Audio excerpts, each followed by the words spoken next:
May we be gentle with ourselves, remembering that we are created in the image of God. May we go into the world with honesty, thanksgiving, embracing tears and laughter in all that is good. May the protection of God comfort us and the Spirit embrace us. Amen. Amen. We come together as community and we are seeking comfort and peace and hope. And we celebrate a life that's well lived. Carol wouldn't want us to be sad. She was counting the days. She knew she was ready to go and who she was going to see and what she was going to do when she got there. But that still doesn't mean that we don't have a hole in our heart. There's somebody in our group that's missing. And so it's good that we come together to acknowledge that. Often when something happens in our midst, we say, oh, well, we'll get to that when we can, and we push that away. But we can't cross a bridge until we build one. So to me, it's important that we come together as community and we build a bridge together, hold each other's hand and hold each other up as we do this navigation over the land of grief. Grief is still real to us, even though Carol knows where she was going and she was ready to go. She was born in Detroit, Michigan, and she passed away peacefully right here in her room on Thursday. Her parents were Donald and Norma Dickerson in Hazel Park, Michigan. She was born November 29th, 1942. Was that Thanksgiving? Was she a Thanksgiving baby? Well, could have been. We're thankful for her, right? She had an outgoing personality and she enjoyed her time spent at Covenant Community Church. She went to Eastern Michigan University and was an English teacher, where she met Russell Harvey from Jackson, Michigan. They were married in 1965, and Carol and Russ moved to Boyne City, and they raised their 4 Ks there, right? All of you are Ks, and that's okay with me. Carol's passing is not a tragedy. She is happy and she's at peace. Hers has been a life well lived, and she didn't have an easy life, but she carried herself with intention. She found her meaning by bringing joy to and then improving the lives of not just her family, but everyone that she came across. Carol faced many hardships in her life, but she took them in stride, and she loved to smile. Great smile. She was a wonderful role model for her children and her grandchildren. Family was the most important thing to Carol, and she carried great pride, always showing pictures and stories with anyone who would listen. At her years at Bronson Commons, she valued family time and holiday gatherings more than anything else.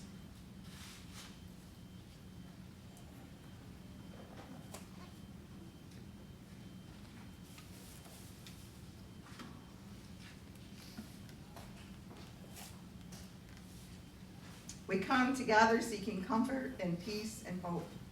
We light this candle to remember Carol, her face, her memory, her smile. I always tell a story about when I was young. This time is not about me, but it works. That when it was at my house, when the street lights came on, it meant it was time to go home. You knew it was time to go home. So my best friend and I would be together, and the street lights would come on, and we knew it was time to go home. So whoever house it was at, we'd start walking. Well, can I walk her halfway home, I would say, and my mom would say, yes, halfway home, but come right back. And then we'd get halfway home, and we'd say, well, I'm going to walk you halfway home. And so we'd walk them back and forth and back and forth. The reason that we did that is because when we have a cherished friend, we want to spend more time with them. We want more time. And so we did that. We did that ritual. And we come together today in a ritual to say goodbye to Carol, but also to say, yeah, we wanted more time with her. We miss her. We acknowledge her absence from us. But we know that she wanted to go, that she passed peacefully, and she knew where she was headed. So we're going to come together and we will give thanks for Carol's life. As I was setting up today, she was always one of the first ones in here. She'd be sitting right over here. And as I was setting things up, and I always wanted it set up before anybody got in here so that they would walk in and go, oh, isn't that pretty that she did that? But no, Carol was always here first. And as I'm setting things up, she would say, oh, I love your equipment. She just thought it was so fun that I would set up different things for them to see and for them to look at, so that we could create this to be a worship space. Because this is where we come together as a family to worship, to eat, to pray, to do all those different things that make life life. Is there anyone here that would like to share a brief glimpse of Carol for us? I'll do share Carol from one word, two words. I miss Carol. She's a well-loved person, lovely. She loves everyone, everything, what happened here. We be for you, Carol. We think about you for life, to end our life. Thank you. Can I say something? Thanks, Ish. Thank you. He said, can I say something?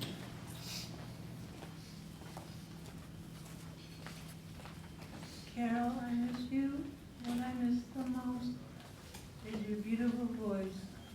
You're up there in with the angels singing, and I'm so happy for you.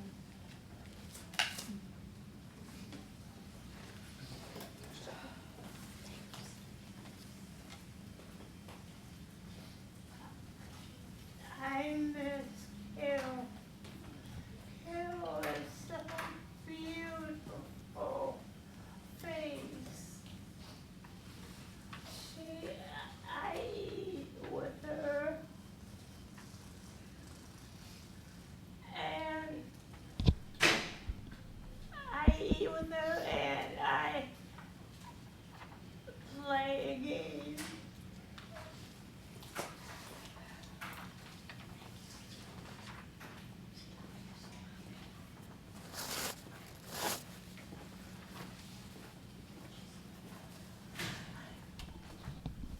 I didn't know Carol very well. Hand it to only her. Through our exercising routines periodically.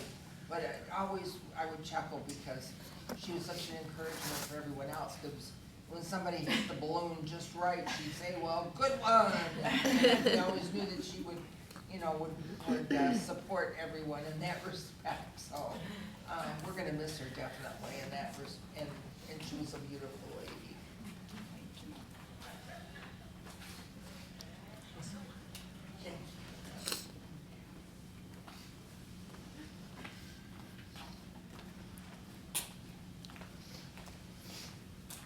Carol taught me my job because Carol joined us when I was just starting out in activities, and she had so many wonderful ideas and was always so supportive. I started at a time where we were actively recruiting children to our facility over in Lawton, and when I interviewed, I said, well, I have 2 kids, I can bring them in with me, and I got the job. And Carol was so sweet to those boys. They send their condolences as well today. She had her share in homeschooling them with me, I would say. So many activities were because of Carol's spark of inspiration. An Elvis-themed rockathon where we all had Elvis scarves, and her guitar was collecting the money, and we had an Elvis impersonator. We had formal dances. She was right there. Remember one time I went online and bought the sequin skater top back when I was a size 8. And she just gave me the confidence. She just all night was, I love that. I love that. And it just meant so much, because there were plenty of kind of goofy times where we had a karaoke night and I was the only one that ended up singing, but she was always so supportive. When we moved here, she was so excited to see the building. We'd bring a bus trip over. She helped share what residents need in their rooms, what feels like a home, and was instrumental in being that voice. And as you walk around here, when she was more active, you'd see little touches everywhere. That, oh, Carol's been here. Carol thought we needed more flourishes in this area. And she was just the spirit and the soul of our new building when we needed to establish that. Amen. Amen. So I'm just so grateful that you allowed us to care for her. Amen. Thank you. Thank you so much. Thank you. Amen.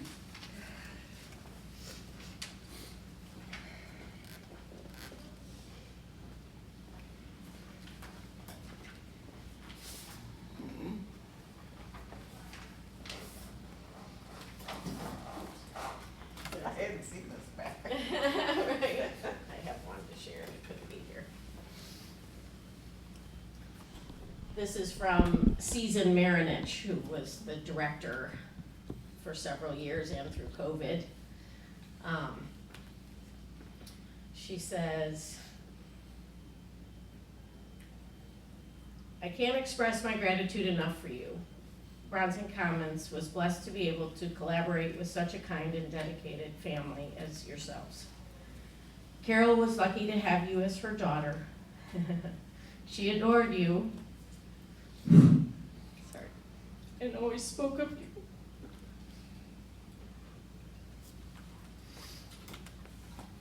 You be all I right. practiced reading this. One of those moments. How absolutely beautiful of a passing, and may she rest in peace and comfort. I was so fond of your mother and always enjoyed our chats. She was a shaker and a mover, and she always brightened my day when I would catch up with her as she was out and about. She made me laugh, and I hope I did the same for her. Amen. Which I know that she did, because Mom would share that with me. Amen. It was an honor and pleasure to have served her and all residents and families during my time at Bronson Commons and throughout the pandemic. Carol will forever be in my heart and memories. Is there anyone else that wanted to speak? I do want to thank each and every one of you and all of the staff here, all the residents and the staff. Several years ago, before she was here, she lived over by my sister, and she took care of her parents first, which was a blessing. And then she lived alone across the park from Kristen and all her grandkids, because Chris had kids first. So that was special. And then as her illnesses changed, she said, I will not live with any one of you.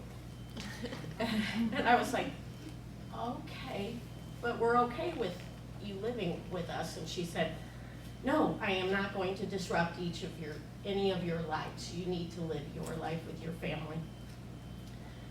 And little did we know that along the path of several stages of different living situations, it would bring us here. And what an amazing gift it was to her and to all of us.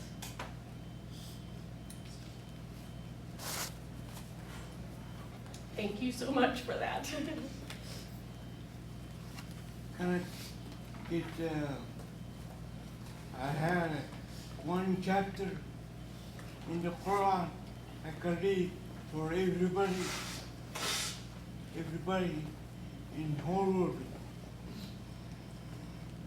God said, we all family, everyone, nobody good, no one.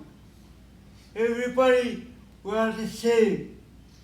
In this life, everybody should be nice with everyone.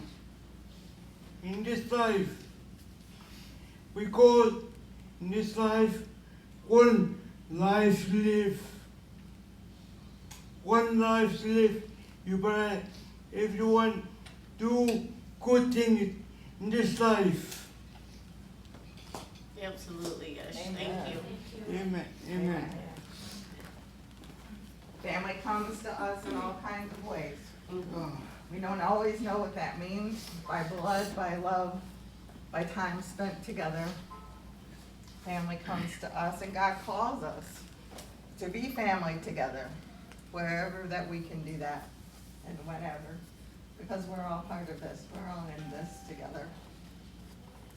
I feel almost unworthy to have this honor today, because I didn't share her as long as everybody else did, but in the time that I saw her, you could see that she just lit up everything, everywhere she went, and people loved her, and her family was important to her, but her family here was important to her.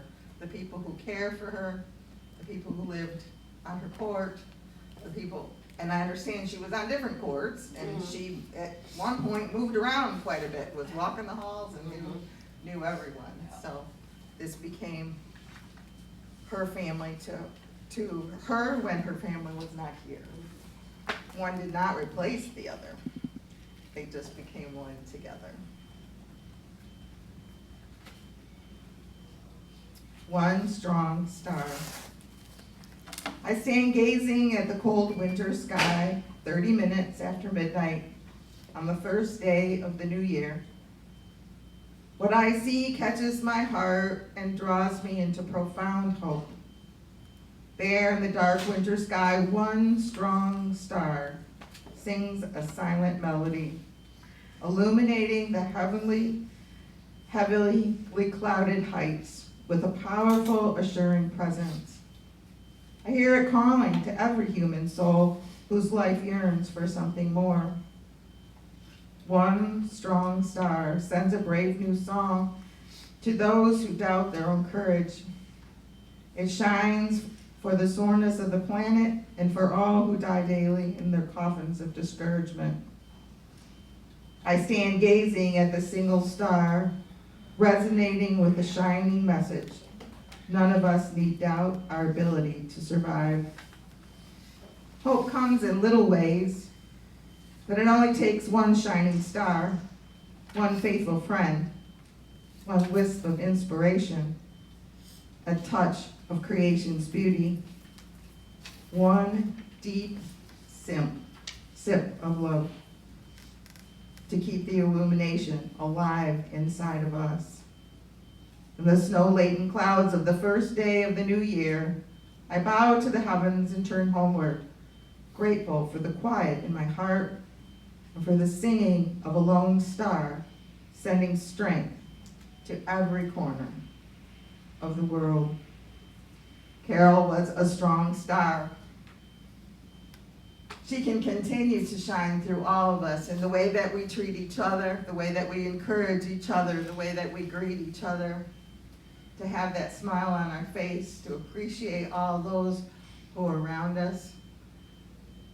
She will live on in ways that we won't even be able to know right now for her family. Those waves come and go, but I hope that you're all able to remember that she was a shining star.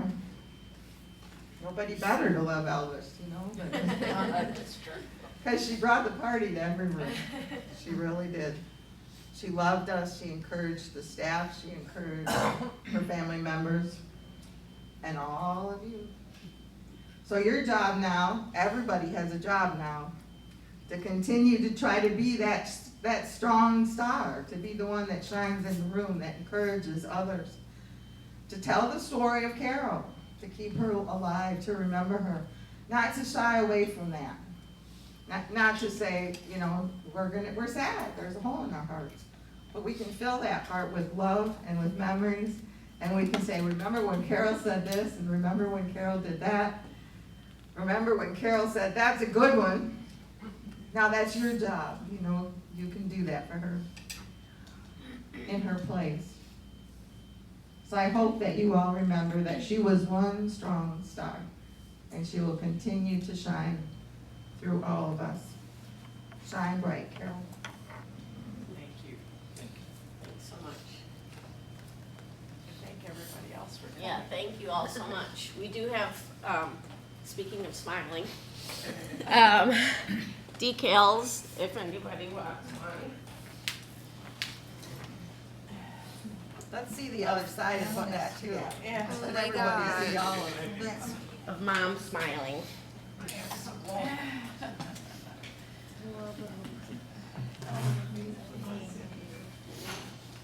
And I'll leave some There's in the you office. definitely see this family resemblance.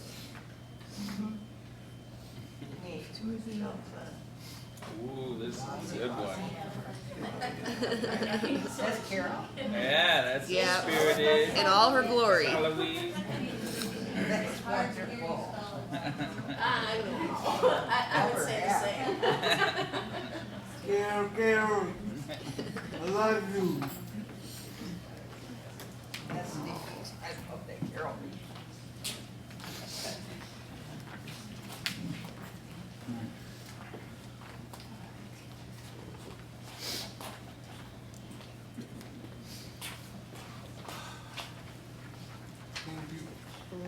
Emily's on the patio with people that didn't want to be here. None of the cops go outside. So we're gonna have trouble getting people back, and I don't know how to put the Elvis music back on either. So, do you know any of the, can you answer any of those questions? In a good way.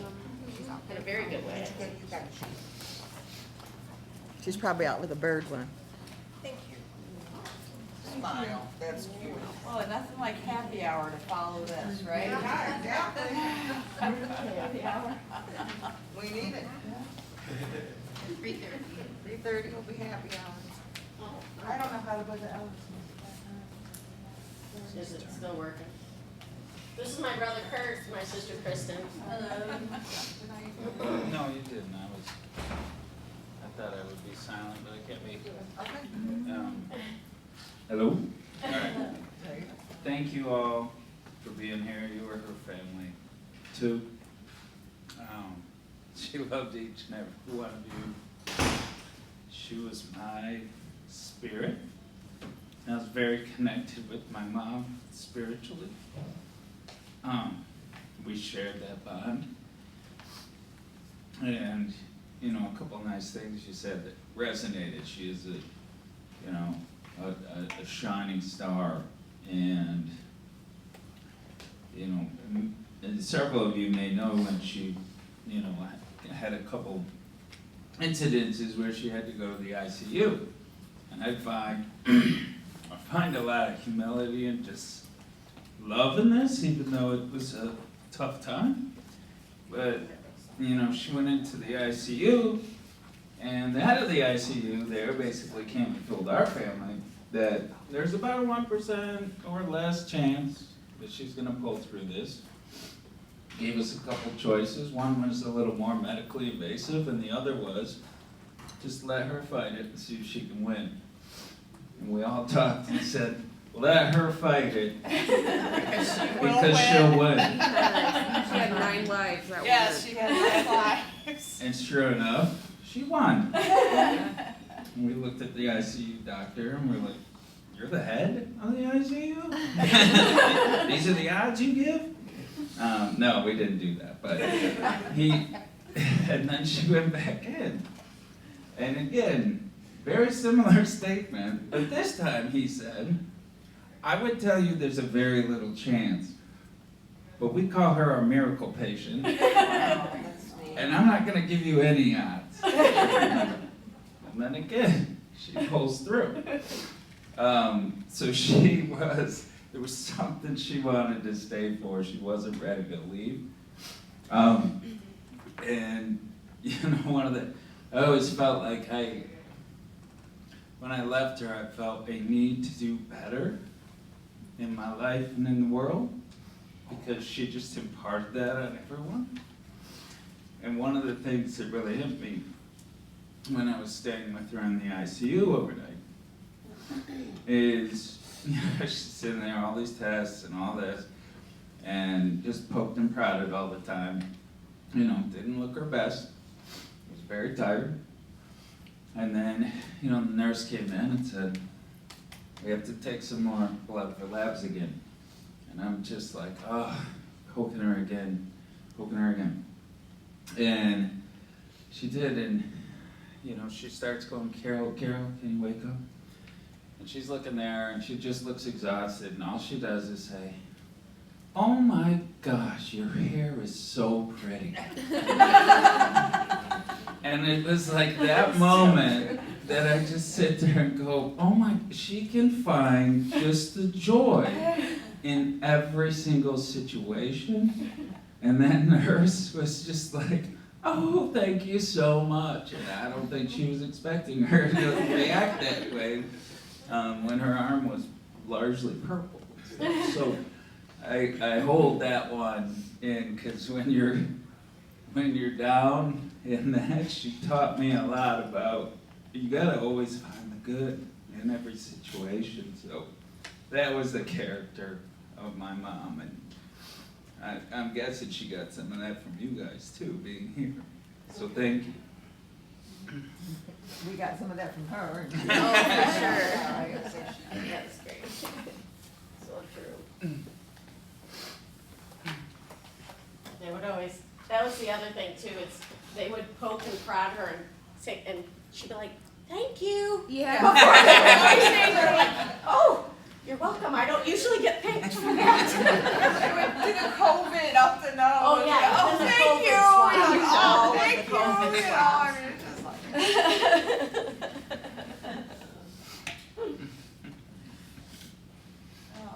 Carol is a gift, She was. gifted from God. Mhm. Yeah. Just as you. Yeah. Each We of all us. God. We all God family. Well, look what just came right up. Oh, Carol. No way. I didn't do that. That's funny.